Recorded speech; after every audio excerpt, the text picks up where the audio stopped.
Hi, everyone.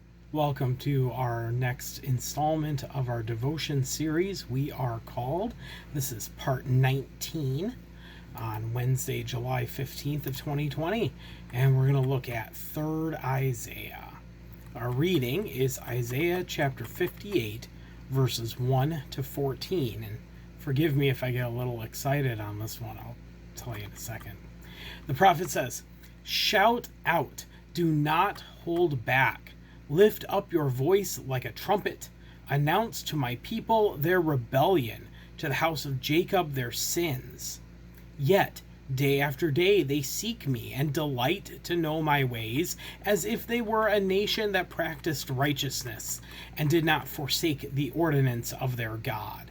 They ask of me righteous judgments. They delight to draw near to God.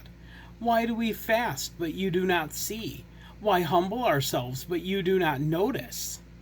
Look, you serve your own interest on your fast day and oppress all your workers. Look, you fast only to quarrel and to fight and to strike with a wicked fist. Such fasting as you do today will not make your voice heard on high. Is such the fast that I choose, a day to humble oneself? Is it to bow down the head like a bulrush and to lie in sackcloth and ashes? Will you call this a fast, a day acceptable to the Lord? Is not this the fast that I choose? To loose the bonds of injustice, to undo the thongs of the yoke, to let the oppressed go free, and to break every yoke? Is it not to share your bread with the hungry, and bring the homeless poor into your house, when you see the naked to cover them, and not to hide yourself from your own kin?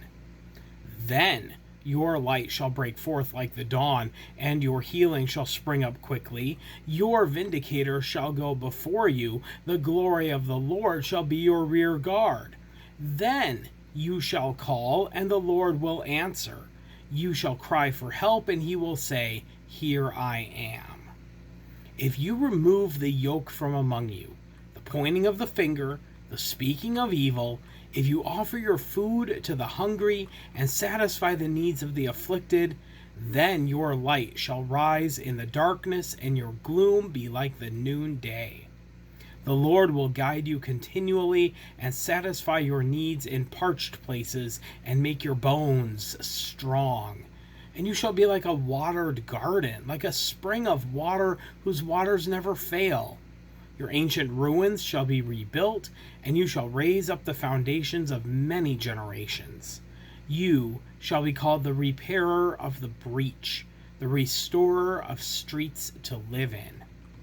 If you refrain from trampling the Sabbath, from pursuing your own interests on my holy day, if you call the Sabbath a delight, and the holy day of the Lord honorable, if you honor it, not going your own ways, serving your own interests, or pursuing your own affairs, then you shall take delight in the Lord, and I will make you ride upon the heights of the earth.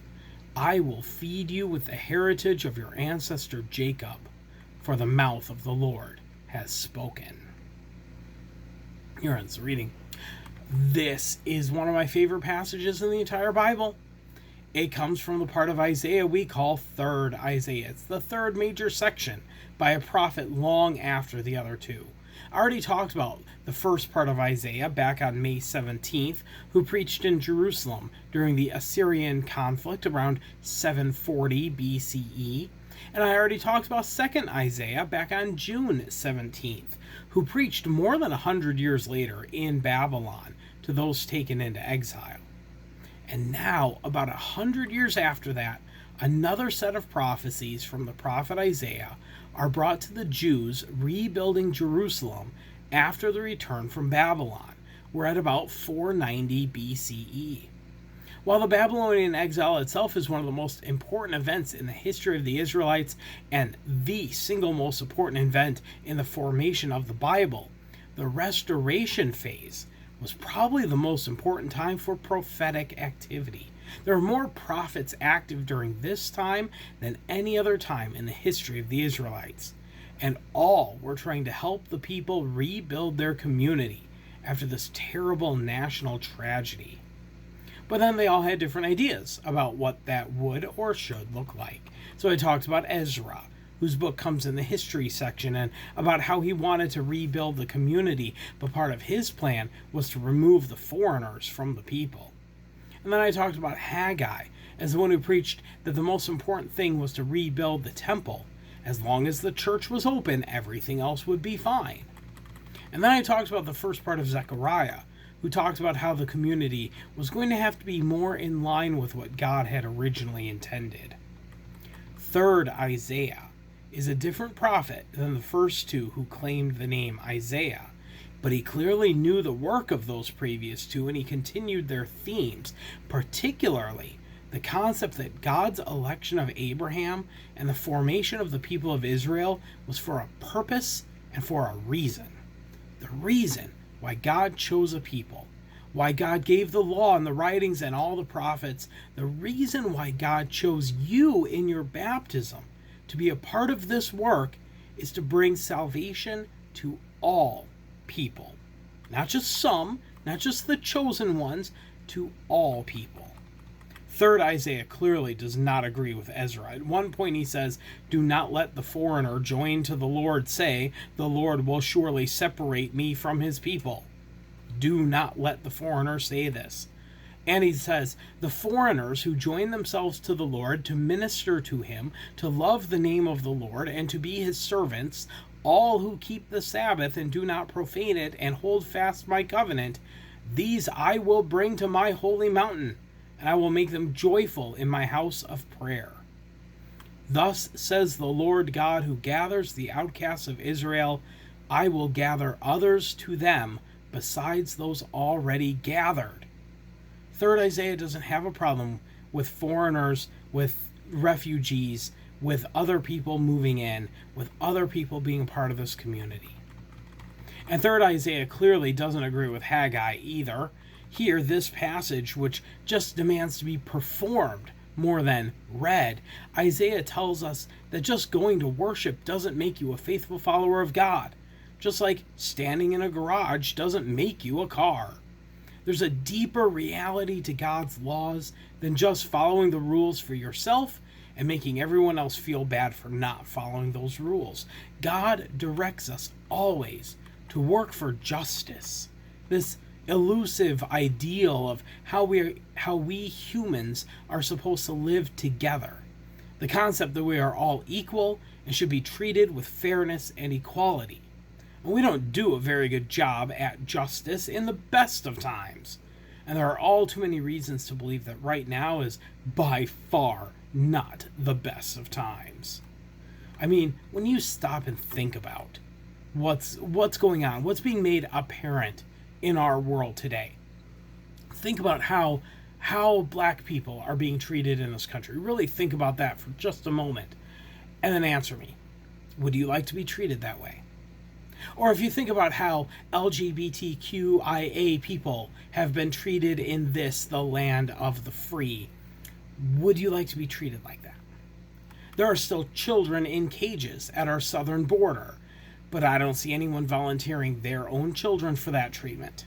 Now, I almost made a joke here about what some parents might think if we have to homeschool our children in the fall, but I changed my mind because injustice is not a joke, it's a tragedy.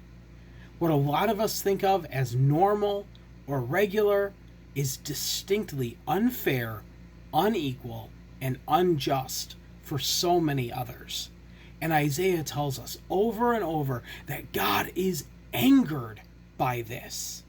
God is angered by our injustice. But God's purpose that Isaiah proclaimed to his community, trying to rebuild their world, is that there is something more valuable and more important than the financial, business, government, and even the worship systems that everybody thinks are so important. None of those things mean anything or will be of any value if the first thing is not justice for all. Everything else can grow out of justice, but justice won't grow out of anything else. This is our challenge for today. just as it is the challenge of every time in any generation to build our world and our structures on the foundational bedrock of justice. This national, this global tragedy that we are still struggling to survive can either bring us to despair or to intentional constructive criticism and rebuilding. We need to rebuild what needs to be torn down because we are God's people. We're leaning into God's purposes for us and for our world. And this might make us feel uncomfortable. It might be challenging and difficult. It's struggle to figure out where justice needs to be crafted and what might need to be torn down to make room for something better. But God never said it would be easy. Isaiah says repeatedly that this is a struggle against ourselves because greed is such a powerful motivation for everything we are and everything we do. But then Isaiah says that achieving this would be like walking into light out of darkness, like being a garden that's been well watered and taken care of. Like the people of Israel who are brought home from exile and have to rebuild their world, you and I are chosen right here and right now to be the repairers of the breach and the restorer of the streets we live on. God has called us to be people of light and people of justice for the sake of this world. And God empowers us and provides for us to do this work, just as God empowered and provided for those Israelites through the prophet Isaiah. God is still sending prophets to us now. Listen for the voice of God who proclaims the wisdom and the justice that needs to happen right now. And thanks be to God for that.